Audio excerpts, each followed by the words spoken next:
Human ఎట్లయితే work చేస్తుంటాడో multiple పనులు, అట్లనే ఒక పని అయిపోయిన తర్వాత ఇంకో పని చేస్తాడు కదా, అట్లనే అది రోబోట్ కూడా ఒక పని అయిపోయిన తర్వాత ఇంకో పని చేస్తూ ఉంటుంది. సో దానికి దీనికి ఇది డిఫరెన్షియేట్. అంటే ఫిజికల్ రోబోట్స్, మనకు కనిపించే రోబోట్, మిషన్లు, మోటార్లు, వీటికి మనకి సాఫ్ట్వేర్ రోబోట్స్ కి డిఫరెన్షియేట్ చేయాలి కాబట్టి వాళ్ళు బాట్స్ అంటారు. అందుకనే పీపుల్ ఎప్పుడైనా ఎన్ని బాట్స్, ఎప్పుడైనా ఇంటర్వ్యూకి వెళ్తే మీ వాళ్ళు అంటారు how many bots you developed okay అంటారు. ఈ బాట్స్ లో 2 రకాల బాట్స్ ఉన్నాయి అనమాట. Okay, unattended bot. ఓకే, చూడండి అన్అటెండెడ్ బాట్ అంటే ఏంటిదంటే first of all let's take the attended bot. Okay, yeah, attended bot అంటే ఏంటంటే అటెండెడ్ బాట్ చూడండి, ఇదేంటి అటెండెడ్ బాట్ అంటే ఏంటంటే హ్యూమన్ ఉండాలి. ఇందాక అనుకున్నా కదా, కొంతవరకు హ్యూమన్ చేస్తాడు. ఓకే, కొంతవరకు రోబోట్ చేసింది.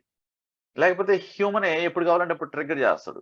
ఎగ్జాంపుల్ చెప్పాలంటే ఏదన్నా ఒక ఏదైనా ఒక ఫ్రంట్ ఆఫీస్ తీసుకోండి.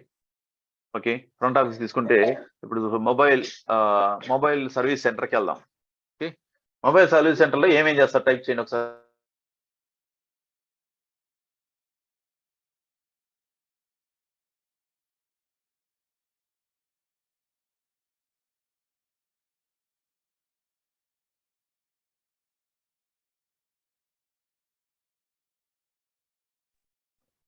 రీప్లేస్మెంట్ చేస్తారు, రిపేర్ చేస్తారు.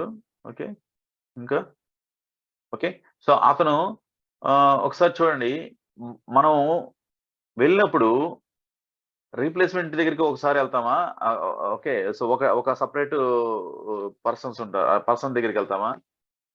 Mobile okay, so mobile software repair చేసుకోవడానికి లేకపోతే అప్గ్రేడ్ చేసుకోవడానికి ఒక చోటకి వెళ్తామా? లేదు కదా, ఒక పర్సన్ దగ్గరికి వెళ్తాం.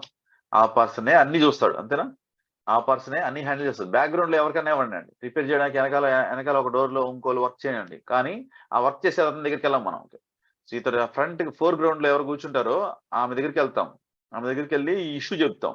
ఇష్యూ చెప్పిన దాన్ని బట్టి అమ్మాయి సెగ్రిగేట్ చేసుకునిద్ది. ఓకే, ఎవరికి ఇవ్వాలి, లేకపోతే ఎన్ని రోజులు పట్టింది, లేకపోతే ఏదైనా సాఫ్ట్వేర్ ఇన్స్టాల్ చేయాలా, అప్లికేషన్ ఓపెన్ చేయాలా కదా. సో అట్లాగా ఫోర్ గ్రౌండ్ లో ఉన్న వాళ్ళు humans. Suppose for example repair చేయడానికి కానీ, సాఫ్ట్వేర్ అప్డేట్ చేయడం కానీ, సాఫ్ట్వేర్ ఏదైనా ఫోన్, వీటి ప్రతి ఒక్కరికి సాఫ్ట్వేర్ ఉన్నాను అనుకోండి. సాఫ్ట్వేర్ లో మల్టిపుల్ స్టెప్స్ ఉంటాయి. ఓకే, అప్పుడు హ్యూమన్ ఏం చేస్తారంటే based on the customer needs ఏదైతే వస్తారో వాళ్ళని బట్టి ఆ పలానా అప్లికేషన్ ఓపెన్ చేయటం, ఓకే, దానికి లాగిన్ అవ్వటం. అందరి రిక్వైర్మెంట్ ఒకటే ఉంటుంది కదా. ఇప్పుడు ఏం చేస్తామంటే రిపేర్ అనే దానికి, సాఫ్ట్వేర్ అప్గ్రేడ్ అనే దానికి ఒక రోబోట్ తయారు చేస్తాం, అంటే ప్రాసెస్ తయారు చేస్తాం. ఓకే ఓకే, రోబోట్ తయారు చేస్తాం. ఇంకోటి software replacement or repair. Okay, ఒకటి తయారు చేసాం. ఇన్ఫర్మేషన్ కి ఒకటి తయారు చేసాం. ఓకే, వ్యాలిడిటీ చెక్ చేయడానికి ఒకటి తయారు చేసాం. రిన్యూవల్ ద ఇన్సూరెన్స్, ఓకే, ఏదో ఒకటి తయారు చేసాం. ఇట్లా తయారు చేసినప్పుడు అంతమంది హ్యూమన్ చేసేవాళ్ళు, టైం పట్టేది. ఇప్పుడు ఏంటంటే కస్టమర్ ఇప్పుడు వస్తాడో, ఆ కస్టమర్ ఏదైతే చెప్తాడో ఆ రోబోట్ ని ట్రిగ్గర్ చేస్తారు. సో ఇప్పుడు ట్రిగ్గర్ చేసేది ఎవరు? రోబోట్ ని స్టార్ట్ చేసేది ఎవరు? హ్యూమన్. ఓకే, హ్యూమన్ స్టార్ట్ చేస్తున్నాడు. అప్పుడు హ్యూమన్ రోబోట్ ఇద్దరు. సో రోబోట్ స్టార్ట్ చేసినప్పుడు ఏమైంది, రోబోట్ అడిగిద్ది ఫోన్ నెంబర్ చెప్పు, లేకపోతే ఐఎంఈ నెంబర్ చెప్పు అని చెప్పేసి అడిగిద్ది అనమాట. మళ్ళీ మధ్యలో అడిగిద్ది.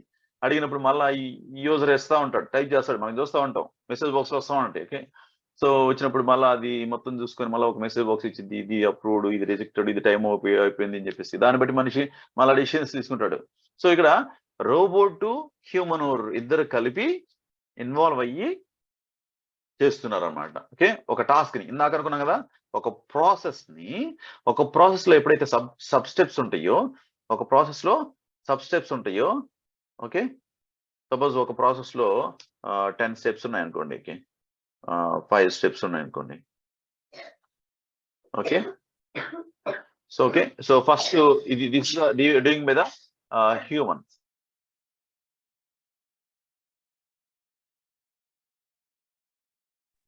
is doing by the human. So these two is doing by the human. Okay, తర్వాత these 7 up to these all doing by the, అంటే ఇవన్నీ సెలెక్ట్ చేసినవన్నీ 3 4 5 6 సెలెక్ట్ చేసినవన్నీ ఎవరు చేస్తారు? రోబోట్ చేస్తుంది. మళ్ళా 8th అనేది హ్యూమన్ చేస్తాడు. మళ్ళా 10th 9th 10th రోబోట్ చేస్తుంది.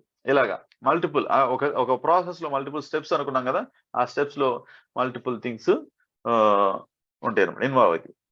దాన్ని ఏమంటారు? Attended bot. Attendance, human attendance required. Human attendance required. అర్థమవుతుందా? సో హ్యూమన్ అటెండెన్స్ రిక్వైర్డ్ కాబట్టి దాన్ని ఏమంటారు? అటెండెడ్ బాట్ అంటారు. Attendance, right? ఇక్కడ కన్ఫ్యూజన్ ఏం లేదు. Attended bots is triggered by the humans or judge by the humans. అంటే ఒక్కోసారి ఇందాక అనుకున్నాం కదా, అప్రూవల్ రిజెక్టెడ్. అప్రూవల్ రిజెక్టెడ్ దగ్గర ఇక్కడ ఒక్కోసారి హ్యూమన్ డిసైడ్ చేయాలి. ఒక పైన ఆథరైజ్డ్ పర్సన్ ఉంటాడు, అతనే అప్రూవ్ చేయాలి, అతనే రిజెక్ట్ చేయాలనుకోండి. ఇది రోబోట్కి ఇవ్వడానికి లేదు. అప్పుడు మిగతాదంతా రోబోట్ చేసిద్ది. ఇక్కడ అప్రూవల్ దగ్గరికి వచ్చేసరికి హ్యూమన్ కి అసైన్ చేసేసింది, మెయిల్ చేసిద్ది అప్రూవ్ చేయని చెప్పేసి. వాళ్ళు ఏదో మళ్ళీ మెయిల్ రాసేసి అప్రూవ్ చేసుకో, రిజెక్ట్ చేసుకో, ఈ రీజన్స్ తో అని చెప్పేసి వాళ్ళు మళ్ళీ చేస్తే మళ్ళీ రోబోట్ ఆ మెయిల్ రీడ్ చేసి ఇతనికి పంపించింది అనమాట. అర్థమవుతుందా? So human involvement is required in the attended bots. Human judgement is required in the attended bots. Okay. Unattended అంటే ఏంటిది?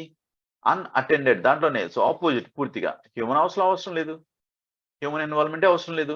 అన్అటెండెడ్ బాట్స్ లో మనం షెడ్యూల్ చేస్తాం. ఎవ్రీ 1 అవర్ రన్ అవ్వు, ఎవ్రీ 1 అవర్. ఇందాక అనుకున్నా కదా, ఒక mail every 1 hour mail check చేసుకో, ప్రాసెస్ చేసుకో, లేకపోతే ఎవ్రీడే ఈ నైట్ 12 o'clock రన్ అవ్వు, ఇలా అంటూ ఉంటాం అనమాట. ఓకే.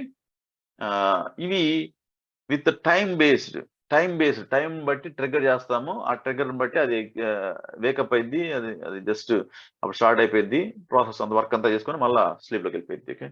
మళ్ళా తర్వాత రోజు 5 గంటలకి షెడ్యూల్ చేసి, ప్రతిరోజు 5 గంటలకి మండే టు ఫ్రైడేనే చేసుకొని చెప్పి కొన్ని ఉంటాయి బాట్స్. కొన్ని ఏం చేస్తారంటే మండే టు ఫ్రైడే అప్లికేషన్స్ బిజీగా ఉంటాయి కాబట్టి ఈ రోబోట్ కూడా అదే అప్లికేషన్ ఇంటరాక్ట్ అవ్వాలి, మనుషులు కూడా అదే టైంలో అప్లికేషన్ ఇంటరాక్ట్ అవుతూ ఉంటారు, సర్వర్ డౌన్ అవుతూ ఉండిద్ది. ఓకే.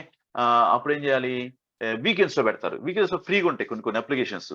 అప్పుడు ఓన్లీ ఈ రోబోట్ ని ఫ్రైడే, సాటర్డే, సండే మాత్రమే షెడ్యూల్ చేస్తారన్నమాట. అప్పుడు సాటర్డే షెడ్యూల్ మాత్రమే, సండే మాత్రమే చేస్తారు. ఆటో అప్డేట్స్ అని చెప్పేసి చెప్పారు. ఆటోమేటిక్ అప్డేట్స్ అవటము, లేకపోతే ఇంకా ఏదైనా సర్వర్ డౌన్ అయిన సర్వర్ ని రీస్టార్ట్ చేయడం, సర్వర్ మెయింటెనెన్స్, ఇట్లా ఉంటాయి కదా. ఇవన్నీ ఏంటంటే కొన్ని టైంలోనే మనం షెడ్యూల్ చేస్తాం. అవి అన్అటెండెడ్ బాట్స్ అన్నమాట. So okay. హ్యూమన్ ఏమి అక్కర్లేదు. ఓకే.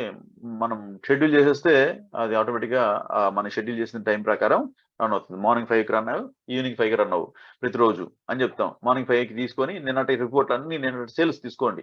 ఒక హోటల్కి వెళ్ళాము, హోటల్లో ఒక మెక్డానల్డ్స్ ఉంది, మెక్డానల్డ్స్ లో ఫ్రాంచైజ్ ఉన్నాయి, మల్టిపుల్ ఫ్రాంచైజ్. ప్రతి ఫ్రాంచైజ్ లో ఒక రోబోట్ పెట్టాము. ఆ రోబోట్ ఏం చేసింది? నిన్నటి సేల్స్ అంతా తీసుకొని రిపోర్ట్స్ జనరేట్ చేసి హైయర్ అథారిటీకి పంపించింది. మొత్తం అన్ని లొకేషన్స్ లో నుంచి తీసుకొని ఒక కన్సాలిడేట్ చేసింది, మొత్తం రిపోర్ట్ ని కన్సాలిడేట్ చేసి వాళ్ళకి పంపించింది అనమాట రిపోర్ట్స్. ఓకే. సో అలాగా అంటే అది మనం దానికి చెప్పాల్సిన అవసరం లేదనమాట. మనిషి ఇన్వాల్వ్మెంట్ అవసరం లేదనమాట. ఆటోమేటిక్ గా షెడ్యూల్ చేస్తే రన్ అవుతుంది. అది ఎందాక అనుకున్నాం కదా, ఈ టైంలోనే రోబోట్లు రన్ అవుతూ ఉంటాయి. That is unattended. Do you get the clarity? Unattended కి అటెండెడ్ కి డిఫరెన్స్ వచ్చిందా మీకు? అర్థమైందా? Just type yes or no. Unattended కి అటెండెడ్ కి ఎవ్రీవన్, ప్రతి ఒక్కరు పార్టిసిపేట్ చేయాలి చాట్ లో. ఇప్పుడు నాకు క్లారిటీ అర్థమైంది. ఓకే. మీరు ఫాలో అవుతున్నారా? మనం ఇద్దరం రైట్ ట్రాక్ లో ఉన్నామా, లేకపోతే నేను పక్కకి వెళ్తున్నాను అనేది. ఓకే.